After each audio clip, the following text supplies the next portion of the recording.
Okay, so here we look at a golf ball type projectile, and you'll notice that the horizontal speed remains constant throughout, and as it rises, the vertical speed gets smaller and smaller and smaller, and at the top, that vertical speed is 0, but it still has the same horizontal speed, so it strictly speaking isn't stopped.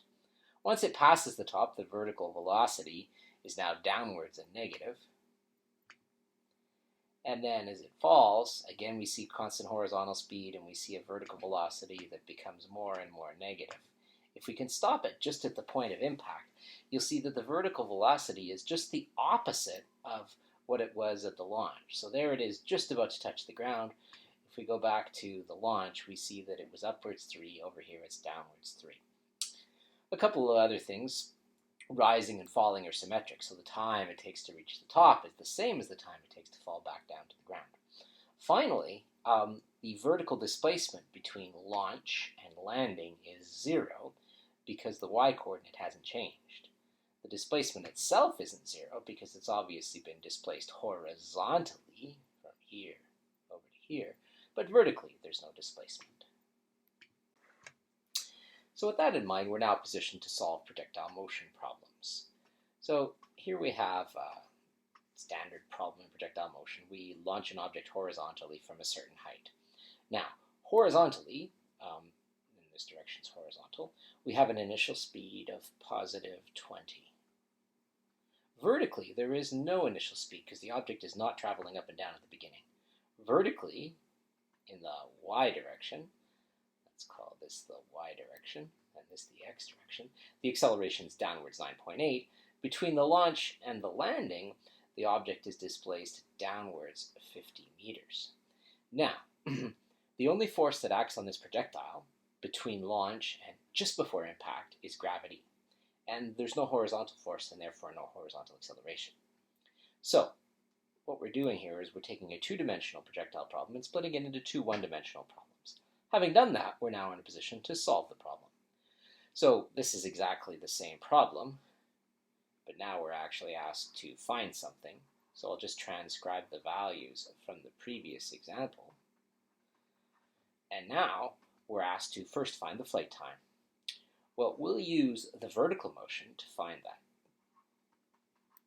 And we'll use the kinematics relation, d is vit plus half at squared.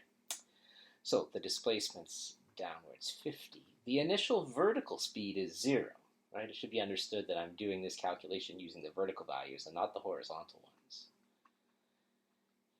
And so without knowing t, whatever it is, 0 times t is just 0, so that term's going to disappear. This is a half of downwards 9.8 t squared. So this term gets wiped out.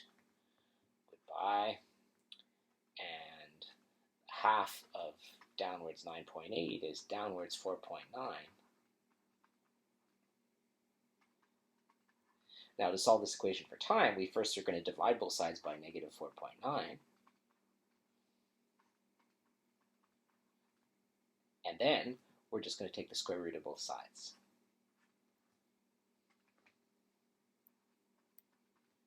And then this will be the total time for the projectile to be in the air.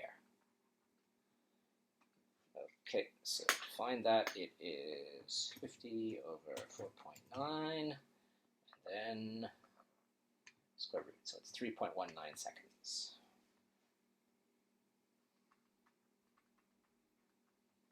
Okay, so that is the flight time for that projectile. Let me just clean that up a bit. And now that we know that flight time, we can find the horizontal displacement while it's in the air. So we'll go from here up to here. And we'll again use the displacement equation, vit plus half at squared. The horizontal acceleration is 0 now, so that whole term is just going to disappear.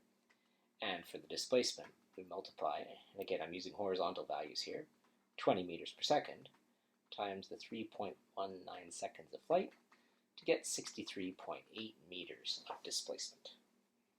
Let's try another problem. This is a golf ball type problem. And in this case, the object is initially traveling both horizontally and vertically. Okay, so horizontally there's still no force, so there's zero acceleration. Vertically there's still a downwards force of gravity, so minus 9.8 or 9.8 meters per second squared of acceleration downwards. We are going to have an initial x velocity here and an initial y velocity, and we'll use our triangle trig to figure out what that is. This is the x initial, and this is the y initial. So the x initial you can see is the adjacent side, so we'll use the cosine ratio. Now, cosine of an angle is the adjacent side over the hypotenuse. Or cross multiplying, the initial horizontal speed is 100 cosine 35 degrees. The y component is the opposite to the 35-degree angle, so that's going to be 100 sine of 35 degrees. So having separated the motion, the two-dimensional motion, into its components, horizontal and vertical, x and y, we're now able to solve it. Now we have to separate it in this way because we've got no acceleration horizontally, so you've got one sort of kinematics relation for that constant horizontal speed, and an entirely different set of equations for the vertical motion. So they do need to be separated in that way. Now let's just work out what those components are. Come on, you. So it's 100 times 35 cosine, so that's going to be 81.9. So this is 81.9 meters per second horizontally. And then 100 times 35 sine, that's going to be 57.3 vertically. 57.3 meters per second vertically. Okay, so for this projectile, we want to find the time to the top, like the simulation we watched earlier, the total flight time, that'll be easy because it's just twice as much as the rising time, and then the horizontal distance. So first for the time to the top. Now we're going to use our projectile IQ there, where we're going to say, hey, up at the top, the final y velocity is 0. The x velocity isn't 0, the projectile's not stopped, but it does stop going up and down. The y velocity is 0. So we'll use the speed equation to find the time to reach the top. The final speed is 0 at the top. We start going upwards at 57.3 meters per second, and the acceleration is downwards 9.8. To solve this equation, we're going to bring the negative 9.8t over. It'll become positive 9.8t. And then we'll divide both sides by 9.8 to isolate the time. So this is the time to the top, and it's going to be 5.77 seconds if we do that math. So we just divide that by 9.8, and it's 5.85 seconds. Okay, so much for me doing math in my head. 5.85 seconds. Okay, so that is the rising time. Now, so the total flight is just going to be double that value. And so that's going to be 11.7 seconds it spends in the air. So now, using horizontal components, we can now find the range. So we'll use the displacement equation. Again, horizontally, there's no acceleration, so this term's just going to get wiped out. And then we're going to multiply the initial speed of 81.9 by the total flight time of 11.7. And we multiply that together, we get 959 meters of displacement. Now that's clearly not very physical. 100 meters per second, it's a little bit fast for a golf ball. Typically maybe 30, 35 meters per second maybe. But of course we're neglecting, so that's one factor, right? A golf ball wouldn't go that fast. But the other factor we're neglecting is air resistance. And air resistance is significant at these higher speeds. So that's why nobody can hit a golf ball 960 meters. All right, so now we're going to tackle a problem that's sort of those two examples put together. We're going to fire it at an angle from a height. And there's a couple of ways we can go about this. We can find the rising time and add the falling time. That's pretty straightforward. You can actually just do it all at once, solving a quadratic equation. this, although it will work, is a bit tricky, right? So if you find the rising time and then you say, okay, I'm just going to double it to find the time it takes to get back to the launch elevation, the problem here is that it starts off moving downwards, right? So you've got to use a negative initial velocity, right? That's equal to the positive, sorry, that's opposite to the initial velocity. And that calculation ends up being a quadratic equation, so why didn't you just do it this way anyway? So let's solve this problem, launching at an angle from a cliff, and let's find the total flight time. So we see that, again, this particle is traveling in the horizontal direction and in the vertical direction. For the flight time, we're only going to care about the vertical component. So in the vertical direction, the initial speed is the opposite, or the sine component. So that's 50 sine 30. That works out to upwards 25. And then the acceleration is going to be, and the acceleration is downwards 9.8. So we're going to first find the time it takes to get to the top. Now, up at the top of the trajectory, we again know that the final y speed is 0. So we can again use the velocity equation to figure out the time. So the final y speed at the top is 0. The initial y speed we said was upwards 25. That's just this component here. The acceleration is downwards 9.8. So you bring this over, it becomes positive 9.8 t. You divide both sides by 9.8. And then for your time, you get 25 over 9.8, which is 2.55 seconds. So that's just the rising time. Now, we also need to find the rising distance. So again, using vertical components, we could just do average speed times time. That works nicely with the vertical direction, simply because the final vertical speed up at the top is 0. So this is the initial vertical, the final vertical. Oops, sorry, that's 0. Oh my goodness.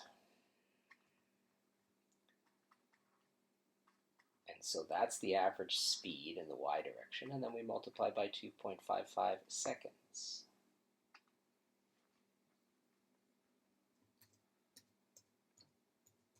And we see that the object rises about 31.9 meters. So that's a displacement, right? So that's the y distance between there and there, right? How much it rises. But of course, now for the falling motion, it's going to fall that distance plus the cliff height. And the cliff height was another 60 meters. Okay, so now for the falling displacement, it's downwards 31.9 plus 60. So that's downwards 91.9 meters. For the falling motion, you see, because we're now starting the motion up here at the top, in the y direction, the initial speed is 0, right? It's still moving horizontally, but up at the top, there's no y motion. And we know the acceleration is downwards 9.8. So we can find the time for the falling motion, again, using the displacement equation. The initial y velocity is 0 because we're starting off at the top and we're just calculating here using vertical components. So we're falling 91.9 meters from rest and accelerating it downwards 9.8. So this is downwards 4.9, so we divide, drop the two negatives, and then take the square root.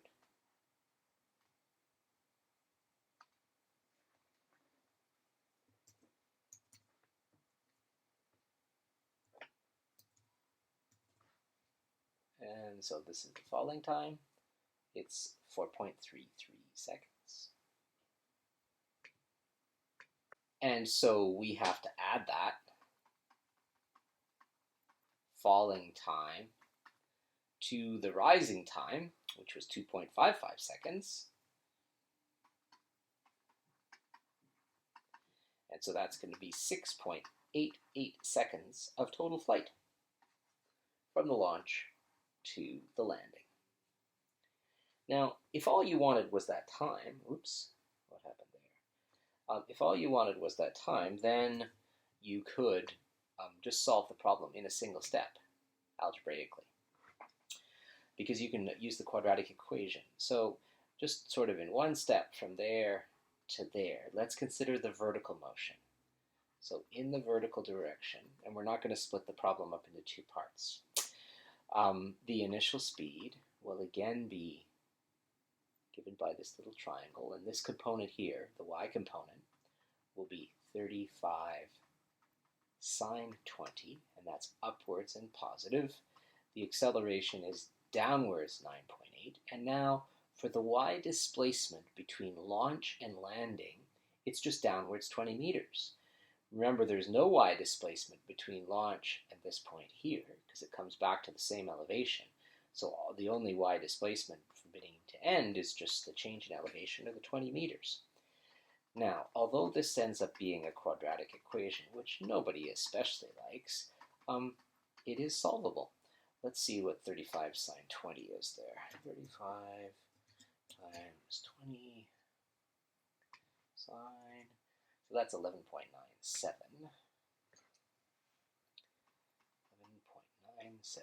11.97t, and half of downwards 9.8 is downwards 4.9 t squared. Okay, so to solve this for time, we see there's t squared and t, so we're going to have to isolate everything on one side. Let's make that a bit smaller. So the minus 4.9 is going to come over as positive 4.9 t squared. This will be minus 11.97 t, and then the minus 20 was here already.